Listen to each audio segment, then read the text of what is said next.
नमस्कार, good morning India. आप देख रहे हैं एनडीटीवी इंडिया। मैं हूं शशांक सिंह। खबरों की शुरुआत करते हैं यूपी में महाभारत की खबर के साथ, यानी यूपी में आगामी विधानसभा चुनावों से जुड़ी हुई खबरों के साथ, जहां पर भाजपा को एक बड़ा झटका लगा है। भाजपा के वरिष्ठ नेता और स्वामी प्रसाद मौर्य ने भाजपा को छोड़ दिया है। उनके साथ ही 4 और नेताओं ने भाजपा को छोड़ने का फैसला किया है। पिछड़े वर्ग के अहम नेता थे। 2017 में बसपा छोड़कर भाजपा इन्होंने ज्वाइन की थी, लेकिन उसके बाद से कहीं ना कहीं उनकी बात अनसुना कर देने के चलते वो थोड़ा नाराज थे, और इसी के चलते उनका मानना है उन्होंने छोड़।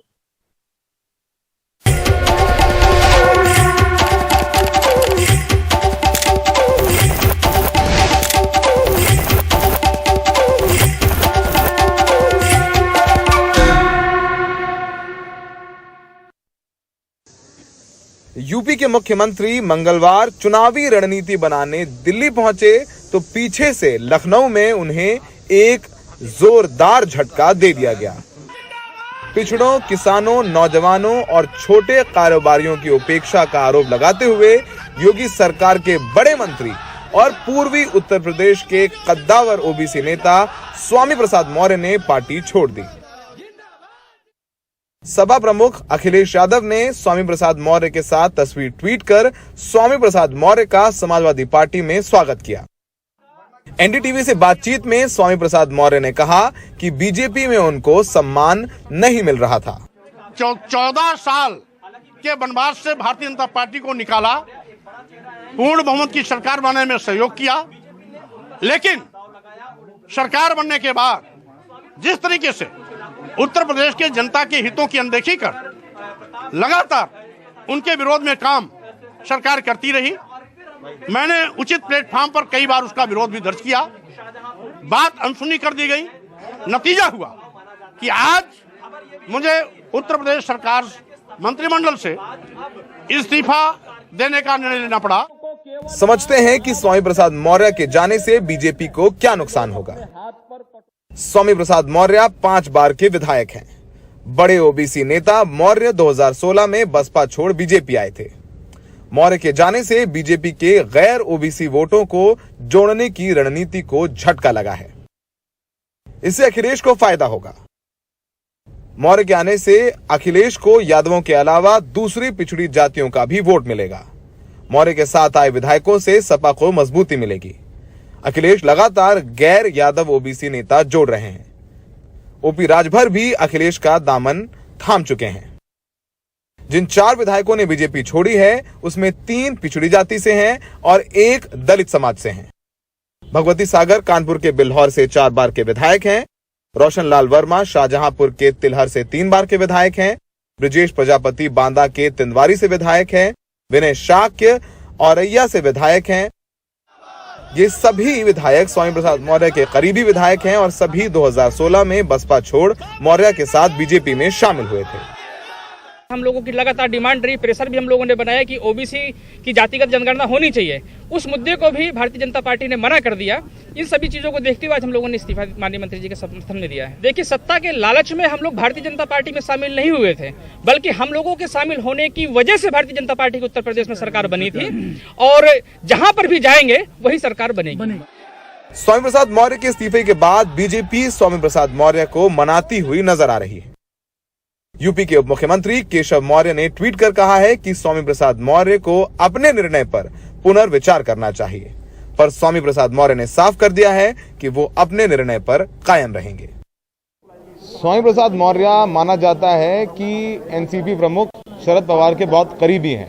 शरद पवार ने कहा है कि स्वामी प्रसाद मौर्य के साथ 10 से 12 विधायक छोड़ेंगे बीजेपी। स्वामी प्रसाद मौर्य भी यही कह रहे हैं। बताया जा रहा है कि अगले 24 घंटे में एक बड़े योगी कैबिनेट के मंत्री और इस्तीफा दे सकते हैं। तो यूपी में भले ही चुनाव प्रचार ना हो, लेकिन लखनऊ में सियासी हलचल जबरदस्त तेज है।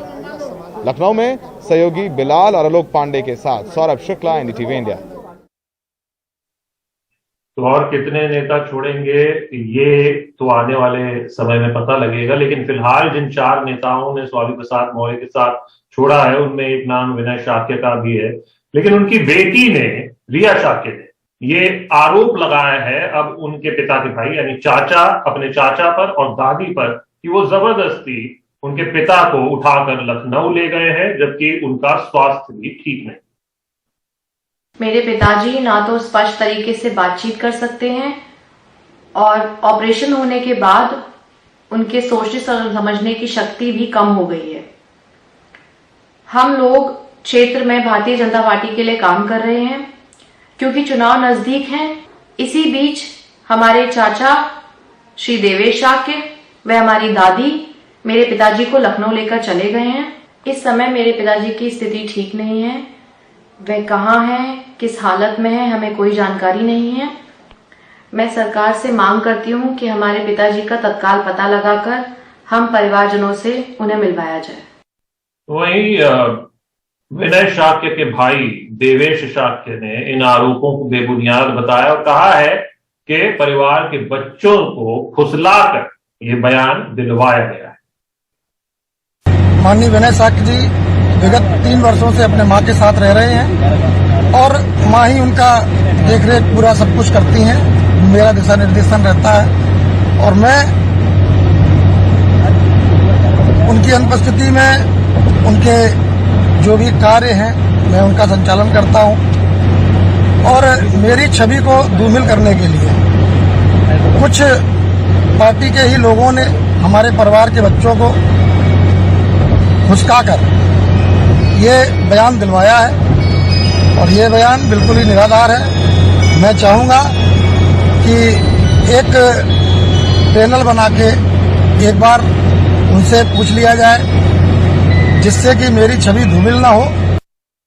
औरैया स्थित विधुना विधानसभा के विधायक श्री विनय शाक्य की पुत्री रिया शाक्य द्वारा एक आरोप लगाया गया और उसमें बताया गया कि विधायक विनय शाक्य जी को जबरदस्ती उनके भाई देवेश शाक्य और उनकी मां लखनऊ ले जा रहे हैं। इसमें पुलिस द्वारा जांच करेगी। जांच में मेरे द्वारा स्वयं विधायक जी से वीडियो कॉल द्वारा बात करी गई। वीडियो कॉल में पाया गया कि वे अपने परिवारीजनों के साथ औरैया स्थित इटावा स्थित उनके जो आवास है शांति कॉलोनी में वहां पर मौजूद हैं। साथ में उनके जो सुरक्षा कर्मी हैं जो पुलिस द्वारा उनको मुहैया कराया गया है वह भी वहां पर मौजूद थे। इस प्रकार का जो ये वीडियो सोशल मीडिया में वायरल हुआ है ये पूर्णतः निराधार है और इसमें कोई बल नहीं है।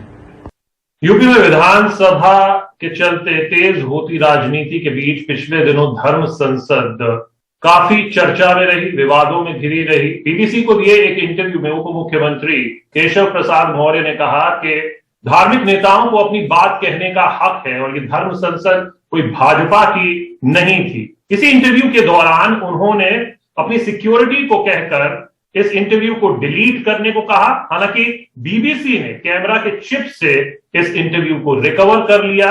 अनंत झड़ाने ने ये इंटरव्यू किया है बीबीसी के। इस इंटरव्यू के कुछ अंश आप देखिए। सर, ये जो धर्म संसद हुई थी हरिद्वार के अंदर और फिर रायपुर के अंदर भी, इसमें जिस तरीके से मुसलमानों के नरसंहार की बात की गई तो ये अधर्म संसद ज्यादा लग रही थी ना कि धर्म संसद।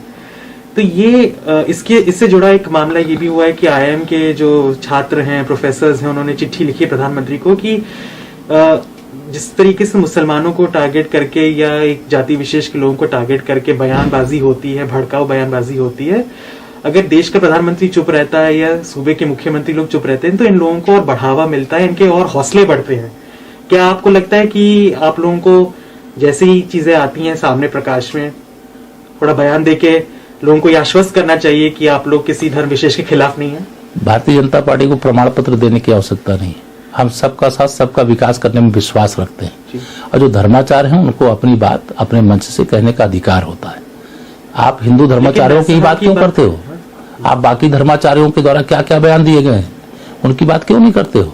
जम्मू कश्मीर से इतने 370 हटने से पहले कितने लोगों को वहां से पलायित करना पड़ा, इसकी बात क्यों नहीं करते हो? मतलब आप भी देखिए, आप जब सवाल उठाओ तो फिर सवाल केवल एक तरफ के नहीं होने चाहिए, आप भी इसको ध्यान रखो। अगर कोई मेरा धर्म संसद भारतीय जनता पार्टी की नहीं, धर्म संसद भारतीय जनता पार्टी की नहीं है, वो संतों की होती है। संत अपनी बैठक में अपने कार्यक्रम में क्या कहते हैं क्या नहीं कहते हैं ये उनका विषय है। और जो उनका विषय उससे आप गाजियाबाद के हैं, यति नरसनन गाजियाबाद में दासना के हैं, अन्नपूर्णा जो हैं वो अलीगढ़ की हैं। तो मतलब ये लोग जो जिस तरीके का माहौल बनाने की कोशिश करते हैं, कोई माहौल नहीं बनाने की कोशिश करते। जो सही बात होती है या जो उचित बात होती है, जो उनके प्लेटफार्म पर उचित लगती है, वो कहते होंगे। मैं तो चूंकि आप ऐसे सवाल लेकर के आ रहे हैं जो राजनीतिक क्षेत्र से जुड़े हुए नहीं है, और उन चीजों पर मैं अभी देखा भी नहीं हूं कि जिस विषय को आप मुझसे चर्चा कर रहे हैं। लेकिन जब धर्माचार्यों की बात करो तो धर्माचार केवल हिंदू धर्माचार नहीं होते हैं, मुस्लिम धर्माचार भी होते हैं, ईसाई धर्माचार भी होते हैं। और कौन कौन क्या बातें कर रहा है, उन तीनों चारों बातों को एकत्र करके सवाल करिए। मैं हर सवाल का जवाब दूंगा। आप विषय पहले बता दें तो मैं आपको तैयारी करके आपको जवाब। मैं तो चुनाव की बात ही कर रहा हूं। तो आप चुनाव की बात करो, ये सब चुनाव के आसपास ही हो रही है, इर्द गिर्द नहीं। ऐसा नहीं, आप हर चीज को ऐसे मत जोड़िए। आप पत्रकार की तरह बात करिए। आप ऐसा नहीं, आप पत्रकार की तरह बात नहीं कर रहे हैं। आप जैसे किसी मतलब विशेष उसके एजेंट हो। नहीं, एजेंट क्या? मैं बात नहीं करता आपसे। नहीं। हम लोग इलेक्शन पे बात कर रहे हैं। सर आप प्लीज सर, आप गुस्सा मत कीजिए। इस तरह बातें नहीं करना। नहीं, मैं ऑफ कर मतलब आप क्योंकि बीएसपी प्रमुख मायावती इस बार उत्तर प्रदेश विधानसभा में चुनाव नहीं लड़ेंगी, और ये जानकारी दी है बसपा के महासचिव सतीश चंद्र मिश्रा ने मंगलवार को मीडिया को। उन्होंने कहा कि हम चुनाव लड़ने का काम नहीं कर रहे बल्कि चुनाव लड़वाने का काम कर रहे हैं। सतीश चंद्र मिश्रा ने सपा पर भी निशाना साधा और कहा कि वो 400 सीटें जीतने का दावा कर रही हैं, लेकिन उनके पास 400 उम्मीदवार तक नहीं। देखिए, हम तो राज्यसभा में हैं, आपको पता ही है, और राज्यसभा के मेंबर ऑफ पार्लियामेंट हैं। महेंद्र मायावती जी ने जब लोकसभा, महेंद्र मायावती जी को चुनाव लड़ाना है, कई प्रदेशों में चुनाव हो रहा है, पंजाब में भी हो रहा है, उत्तर प्रदेश में भी हो रहा है, उत्तराखंड में भी हो रहा है, और बहन मायावती जी चुनाव लड़वाने का काम कर रही हैं। हम लोग चुनाव लड़वाने में लगे हैं। हम लोग बहन मायावती जी ने जो हम लोगों को दिशा निर्देश दिए उनको ले करके इन सारे स्टेट्स में जाने का काम कर रहे हैं। हम लोग चुनाव नहीं लड़ रहे हैं। अजीब सी बात है, 400 पे चुनाव नहीं लड़ रहे हैं और 400 का दावा कर रहे हैं। तो अब ये इस तरह की बातों का क्या जवाब दिया? दिल्ली सरकार ने निजी दफ्तर बंद करने का भी फैसला लिया है, यानी अब सिर्फ जरूरी दफ्तर और जरूरी सामान से जुड़े जो सेवाएं हैं वही दिल्ली में काम कर सकेंगे। और ऐसे में जो भी निजी दफ्तर है उनके स्टाफ को वर्क फ्रॉम होम करना होगा। देखिए शरद शर्मा की report.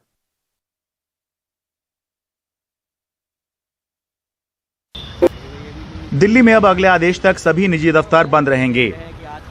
Delhi disaster management authority ने आदेश जारी कर कहा है कि जरूरी सामान या सेवा और कुछ छूट वाली श्रेणियों को छोड़ बाकी सभी दफ्तर के कर्मचारी वर्क फ्रॉम होम करेंगे। अभी निजी दफ्तर 50% क्षमता पर चल रहे थे। हालांकि मुख्यमंत्री अरविंद केजरीवाल के मुताबिक अभी लॉकडाउन नहीं लग रहा, लेकिन केंद्र सरकार से दिल्ली जैसी पाबंदियां एनसीआर में भी लगाने को कहा है।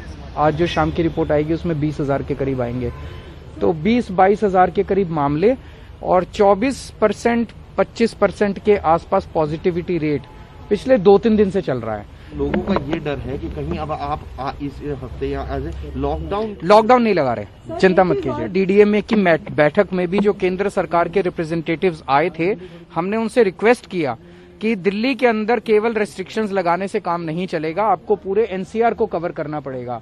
और उन्होंने आश्वासन दिया कि वो पूरे एनसीआर के अंदर इन्हीं रेस्ट्रिक्शंस को करवाएंगे।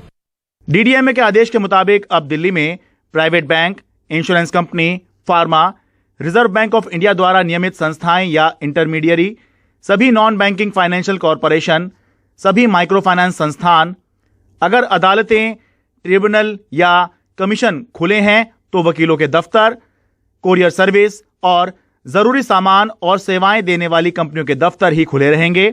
बाकी सब अपने कर्मचारियों को वर्क फ्रॉम होम कराएंगे। व्यापारी नेता इस फैसले का विरोध कर रहे हैं। प्राइवेट ऑफिस में को बंद करने से हजारों लोगों की रोजी रोटी पर फर्क पड़ेगा, इस बात को ध्यान में जरूर रखना होगा। हमारा आग्रह दिल्ली के उपराज्यपाल श्री अनिल बैजल से है कि इस निर्णय पर पुनर्विचार किया जाए। वहीं दिल्ली सरकार अपने नए अभियान के तहत होम आइसोलेशन में रह रहे कोरोना मरीजों को बुधवार से ऑनलाइन योग और प्राणायाम की क्लास देगी ताकि मरीजों की इम्यूनिटी मजबूत हो और कोरोना से लड़ने में मदद मिले। जिन लोगों का जीवन वर्क फ्रॉम होम से चल सकता है वो लोग पाबंदियों का समर्थन कर रहे हैं और जिन लोगों का जीवन वर्क फ्रॉम होम से नहीं चल सकता, यानी जो रोजाना कमाने खाने वाले लोग हैं, वो पाबंदियों का विरोध कर रहे हैं। अब बताने वाली बात यह है कि अगर दिल्ली के अंदर कोरोना टेस्ट कराने वाला हर चौथा व्यक्ति संक्रमित पाया जाएगा और मौत के आंकड़े बढ़ते चले जाएंगे तो फिर सख्ती होना और पाबंदियां लगना तय है। दिल्ली से अपने कैमरा सहयोगी मोहम्मद मुरसलीन के साथ मैं Sharad Sharma, NDTV India.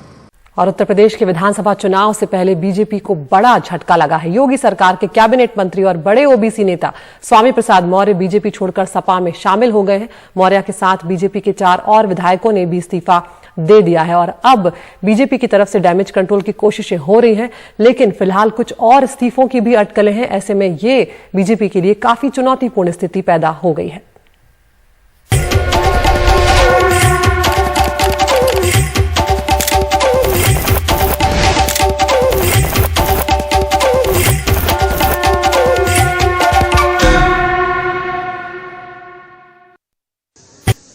UP के मुख्यमंत्री मंगलवार चुनावी रणनीति बनाने दिल्ली पहुंचे तो पीछे से लखनऊ में उन्हें एक जोरदार झटका दे दिया गया। पिछड़ों, किसानों, नौजवानों और छोटे कारोबारियों की उपेक्षा का आरोप लगाते हुए योगी सरकार के बड़े मंत्री और पूर्वी उत्तर प्रदेश के कद्दावर ओबीसी नेता स्वामी प्रसाद मौर्य ने पार्टी छोड़ दी। सपा प्रमुख अखिलेश यादव ने स्वामी प्रसाद मौर्य के साथ तस्वीर ट्वीट कर स्वामी प्रसाद मौर्य का समाजवादी पार्टी में स्वागत किया। एनडीटीवी से बातचीत में स्वामी प्रसाद मौर्य ने कहा कि बीजेपी में उनको सम्मान नहीं मिल रहा था। 14 साल के वनवास से भारतीय जनता पार्टी को निकाला, पूर्ण बहुमत की सरकार बनाने में सहयोग किया, लेकिन सरकार बनने के बाद जिस तरीके से उत्तर प्रदेश के जनता के हितों की अनदेखी कर लगातार उनके विरोध में काम सरकार करती रही। मैंने उचित प्लेटफॉर्म पर कई बार उसका विरोध भी दर्ज किया, बात अनसुनी कर दी गई। नतीजा हुआ कि आज मुझे उत्तर प्रदेश सरकार मंत्रिमंडल से इस्तीफा देने का निर्णय लेना पड़ा। समझते हैं कि स्वामी प्रसाद मौर्य के जाने से बीजेपी को क्या नुकसान होगा। स्वामी प्रसाद मौर्य 5 बार के विधायक हैं। बड़े ओबीसी नेता मौर्य 2016 में बसपा छोड़ बीजेपी आए थे। मौर्य के जाने से बीजेपी के गैर ओबीसी वोटों को जोड़ने की रणनीति को झटका लगा है। इससे अखिलेश को फायदा होगा। मौर्य के आने से अखिलेश को यादवों के अलावा दूसरी पिछड़ी जातियों का भी वोट मिलेगा। मौर्य के साथ आए विधायकों से सपा को मजबूती मिलेगी। अखिलेश लगातार गैर यादव ओबीसी नेता जोड़ रहे हैं। ओपी राजभर भी अखिलेश का दामन थाम चुके हैं। जिन 4 विधायकों ने बीजेपी छोड़ी है उसमें 3 पिछड़ी जाति से हैं और 1 दलित समाज से हैं। भगवती सागर कानपुर के बिल्हौर से 4 बार के विधायक हैं। रोशन लाल वर्मा शाहजहांपुर के तिलहर से 3 बार के विधायक हैं। ब्रजेश प्रजापति बांदा के तिंदवारी से विधायक हैं। विनय शाक्य औरैया से विधायक हैं। ये सभी विधायक स्वामी प्रसाद मौर्य के करीबी विधायक हैं और सभी 2016 में बसपा छोड़ मौर्य के साथ बीजेपी में शामिल हुए थे। हम लोगों की लगातार डिमांड रही, प्रेशर भी हम लोगों ने बनाया कि ओबीसी की जातिगत जनगणना होनी चाहिए। उस मुद्दे को भी भारतीय जनता पार्टी ने मना कर दिया। इन सभी चीजों को देखते हुए आज हम लोगों ने इस्तीफा माननीय मंत्री जी के समर्थन में दिया है। देखिए, सत्ता के लालच में हम लोग भारतीय जनता पार्टी में शामिल नहीं हुए थे, बल्कि हम लोगों के शामिल होने की वजह से भारतीय जनता पार्टी की उत्तर प्रदेश में सरकार बनी थी और जहां पर भी जाएंगे वही सरकार बनेगी। स्वामी प्रसाद मौर्य के इस्तीफे के बाद बीजेपी स्वामी प्रसाद मौर्य को मनाती हुई नजर आ रही है। यूपी के उप मुख्यमंत्री केशव मौर्य ने ट्वीट कर कहा है कि स्वामी प्रसाद मौर्य को अपने निर्णय पर पुनर्विचार करना चाहिए, पर स्वामी प्रसाद मौर्य ने साफ कर दिया है कि वो अपने निर्णय पर कायम रहेंगे। स्वामी प्रसाद मौर्य माना जाता है कि एनसीपी प्रमुख शरद पवार के बहुत करीबी हैं। शरद पवार ने कहा है कि स्वामी प्रसाद मौर्य के साथ 10 से 12 विधायक छोड़ेंगे बीजेपी। स्वामी प्रसाद मौर्य भी यही कह रहे हैं। बताया जा रहा है कि अगले 24 घंटे में एक बड़े योगी कैबिनेट के मंत्री और इस्तीफा दे सकते हैं। तो यूपी में भले ही चुनाव प्रचार ना हो, लेकिन लखनऊ में सियासी हलचल जबरदस्त तेज है। लखनऊ में सहयोगी बिलाल और आलोक पांडे के साथ सौरभ शुक्ला, एनडीटीवी इंडिया। कोविड-19 के ओमिक्रॉन वेरिएंट से संक्रमण को रोकना लगभग नामुमकिन है और इससे हर कोई संक्रमित होगा, ये कहना है आईसीएमआर के नेशनल इंस्टीट्यूट ऑफ एपिडेमियोलॉजी में वैज्ञानिक सलाहकार समिति के अध्यक्ष डॉक्टर जयप्रकाश मुलियल का। एनडीटीवी से बातचीत में उन्होंने कहा कि ये भी हो सकता है कि 80% से ज्यादा को पता भी ना चले कि उन्हें कब कोरोना हुआ। बूस्टर डोज भी इसे नहीं रोक सकते। डॉक्टर जयप्रकाश मुलियल ने यह भी कहा है कि ओमिक्रॉन वेरिएंट अपने आप 2 दिनों में दोगुना तक फैल रहा है और जब तक आपको पता चलेगा तब तक आप टेस्ट करवाएंगे, ये और कई लोगों में फैल चुका होगा। उन्होंने ये भी कहा कि कोविड अब एक खतरनाक बीमारी नहीं और ये जो नया स्ट्रेन है इसका असर बेहद कम है और बहुत ही कम लोगों को अस्पताल में भर्ती करने की नौबत आ रही है। Almost unstoppable. Right. Because it's highly infectious. Right. If it comes in, majority of us will not know we have been infected. Probably more than 80% will not even know. We have to have a frame of mind that we accept that it is not a frightening disease anymore. Omicron is a disease we can deal with. The rate of infection is so high and so rapid. You know, the doubling time for this virus is 2 days. So we are talking about extremely infectiousness. And by the time you pick up a person who has got a disease, he has already infected a large number.